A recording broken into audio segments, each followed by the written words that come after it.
Like many successful screenwriters and directors, Jeffrey Nachmanoff resides in Southern California. As a result, Nachmanoff has lived through much of the extreme weather caused by climate change: record-breaking wildfires, surreal red skies, suffocating smoke and deadly heat waves. It's not an exaggeration to say that it feels apocalyptic, Nachmanoff said about life in the Golden State. It also reminds him of his most commercially successful movie, The Day After Tomorrow, a 2004 sci-fi disaster flick directed by Roland Emmerich and co-written by both the director and Nachmanoff. The Day After Tomorrow is seemingly the only official box office blockbuster ever made that unambiguously features climate change as its overt antagonist. And audiences flocked to see it, powering it to a gross of more than $552 million, in excess of $917 million in 2024.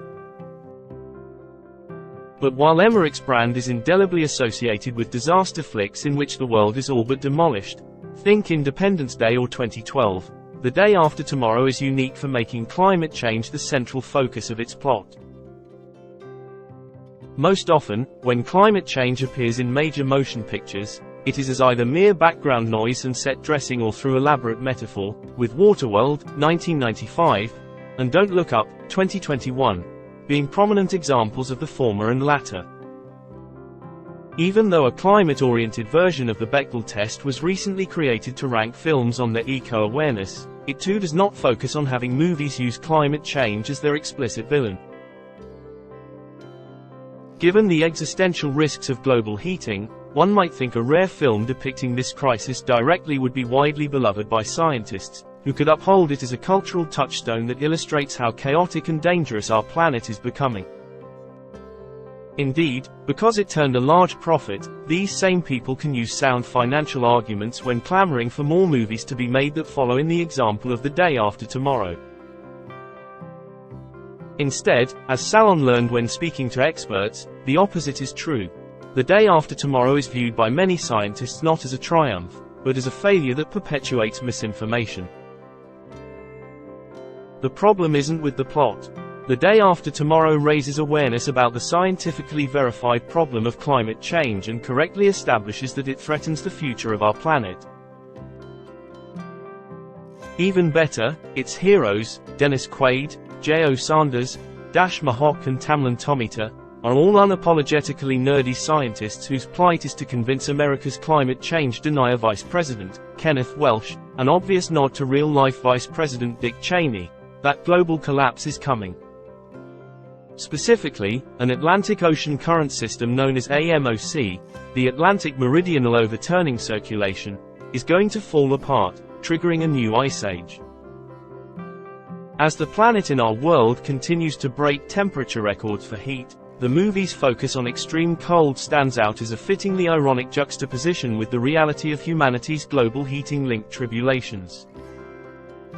So where did the film go so wrong that it gives scientists such mixed feelings? In some ways, it trivializes concern about the climate crisis because it presents such a caricature of the science drive.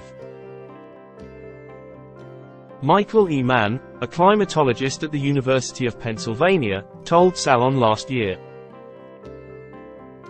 Although he praised the movie for details like depicting the real-life collapse of Antarctica's Larsen B ice shelf in 2002, Mann also said the film gets a lot wrong. The animation of the ocean conveyor that Dennis Quaid shows to the rapt audience at the International Climate Conference is actually going in the wrong direction, Mann said. A collapse of the conveyor wouldn't cause another ice age, it would just slow the warming in some regions surrounding the North Atlantic. And it would play out over decades, not days. You don't drill an ice core on the ice shelf as he and his crew were doing in the opening scenes, but inland where you get a much longer record back in time. And an ice core record is just a series of measurements. There's no physics in it. So you couldn't use it to build a forecasting model as he does in the film. Some climate scientists are even harsher than Mann. When asked if the film could be considered a work of art, Dr. Kevin E. Trenberth, a distinguished scholar at the National Center for Atmospheric Research, replied, "You are kidding. I don't recall a lot except that the whole science was incredibly wrong." Trunberth went on, criticizing the movie's central premise of a rapid ice age by noting that one does not get an ice age out of global warming.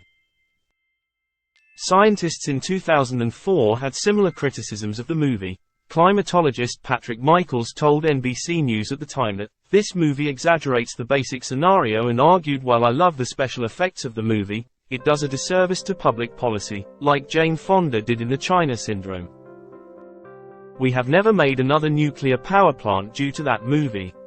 8 years later, British Antarctic Survey ocean modeler Dr. Caitlin Norton summed up the criticism by writing that the list of serious scientific errors in The Day After Tomorrow is unacceptably long. The film depicts a sudden shutdown of thermohaline circulation due to global warming, an event that climate scientists say is extremely unlikely, and greatly exaggerates both the severity and the rate of the resulting cooling.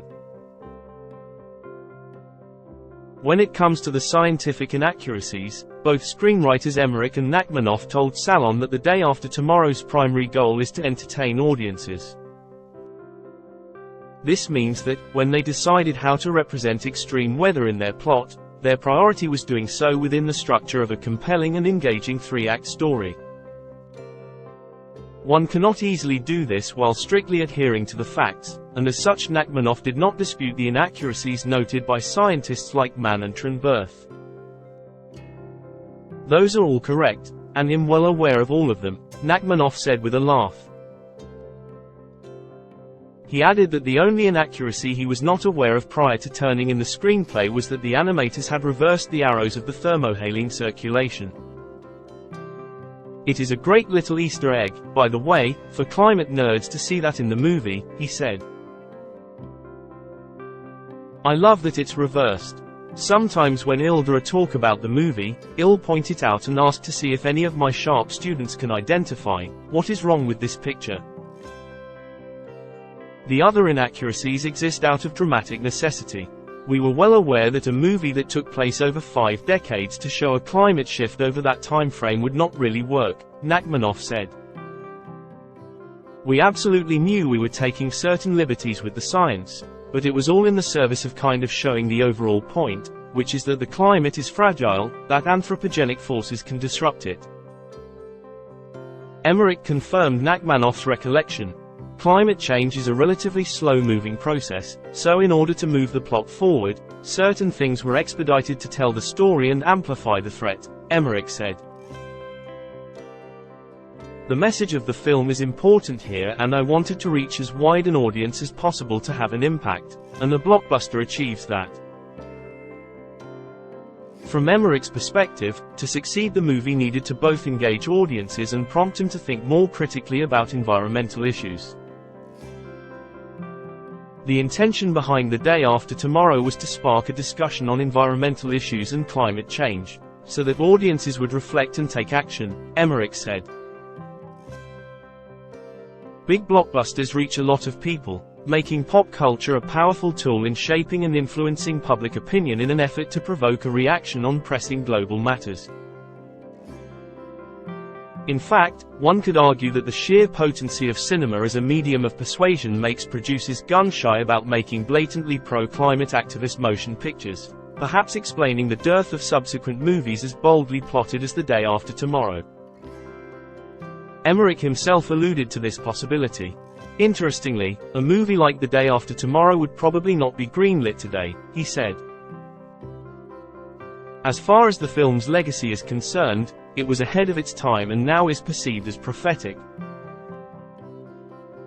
There should be more movies and TV shows on climate change, so we need more stories tackling this urgent and important concern. Every bit helps to show people that this is going to happen. Art can wake up people, especially whenever it is an end-of-the-world scenario about life and death, where the stakes are really high, so it intensifies and heightens everything. You have to frighten people to usher in change. This is what the film aims to accomplish. The Day After Tomorrow makes no attempt to hide its political leanings. Take Nachmanoff's favorite scene, which shows Americans trying to illegally cross the border into Mexico to escape the climate change-caused superstorm. It's a great scene, especially today when you still have all this conflict over immigration, Nachmanoff said. I will never forget, I was lucky enough to be invited along with Roland to the international premiere in Mexico City, and he and I were outside the theater. I just remember this huge cheer going up at one moment, and we both knew that was the moment in the movie that the audience was watching. Nachmanoff added with a laugh, we both got a big smile on our faces. Of course, given the unpredictability of climate change-induced extreme weather, it is entirely conceivable that the joke will one day be on residents of the United States. Emmerich evoked this possibility when recalling that controversial movie moment. That was a very polarizing scene, Emmerich said, noting that liberals loved it but conservatives did not. He warned that climate change could result in a massive exodus of uninhabitable areas. In that case, I think that refugees should be taken in, allowing them to have a better life, guaranteeing their survival. When I suggested that, for all of its scientific liberties, the most inaccurate part of The Day After Tomorrow is that it shows Republicans apologizing for being wrong about climate change, Nachmanoff laughed and agreed. Ironically, though, the Cheney stand-in was intentionally developed to depict the conservatives of that time when they were at their most ignorant. I literally paraphrased something that I'd read that Dick Cheney said in the paper and put it in the mouth of the character when he says it's too expensive to implement the climate agreement, Nachmanoff said. Then I gave Dennis Quaid's character the appropriate response, which was that the cost of doing nothing is even higher.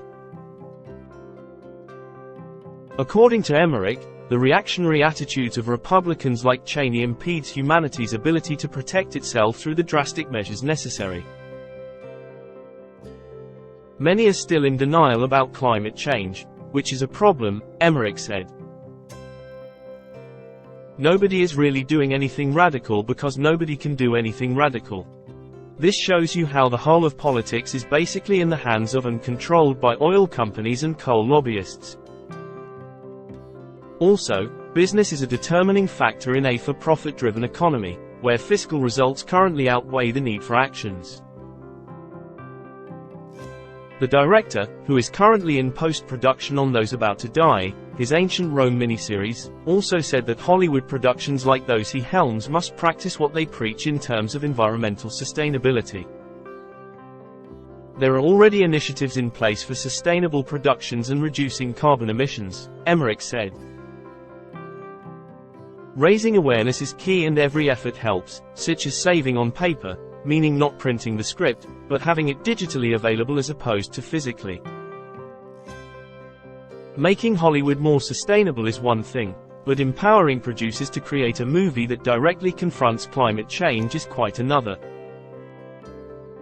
When discussing why most climate change-themed films use an indirect approach, whether by stuffing the concept into the background or only addressing it metaphorically, Nachmanoff recalled that the Fox producers who agreed to finance The Day After Tomorrow did not want the words global warming used when promoting it.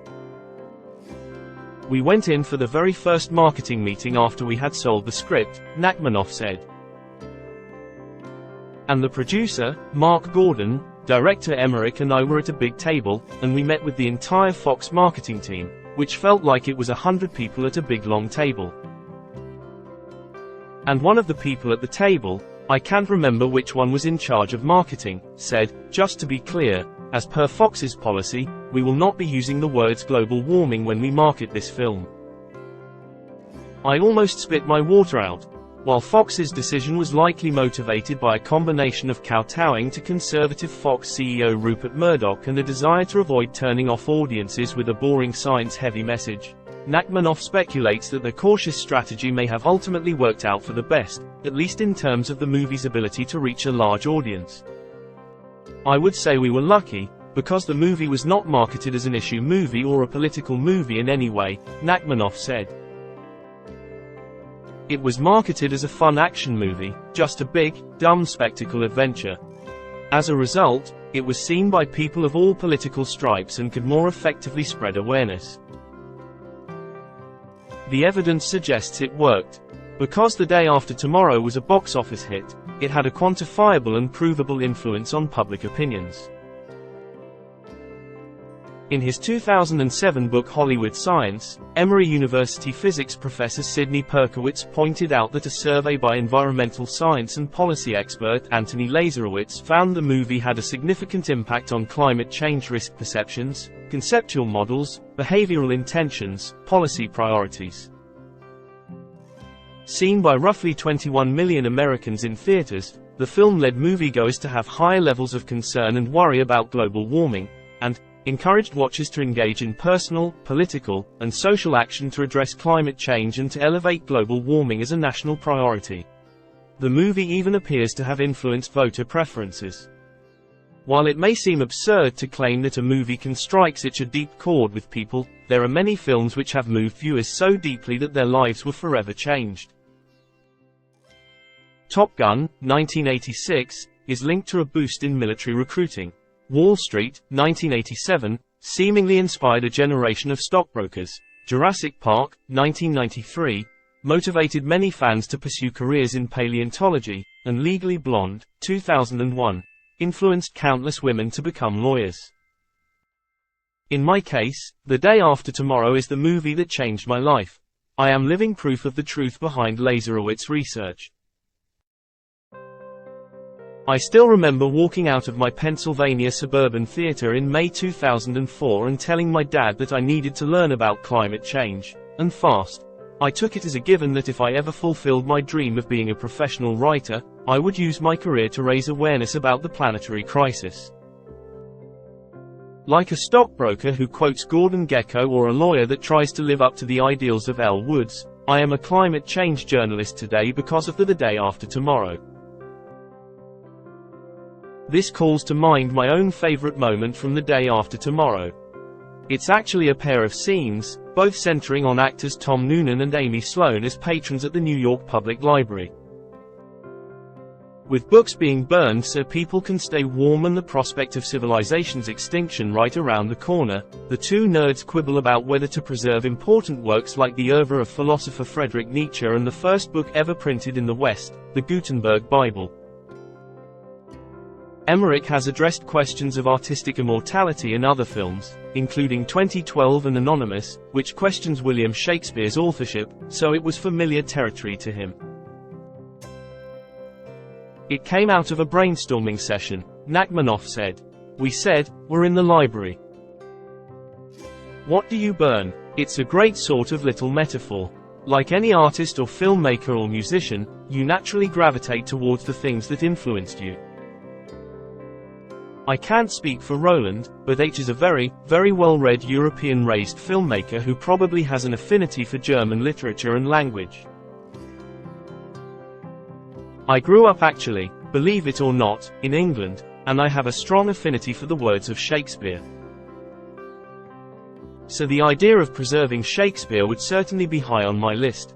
Personally, as I argued in my 2023 retrospective on The Day After Tomorrow, a strong case can be made that this film warrants preservation.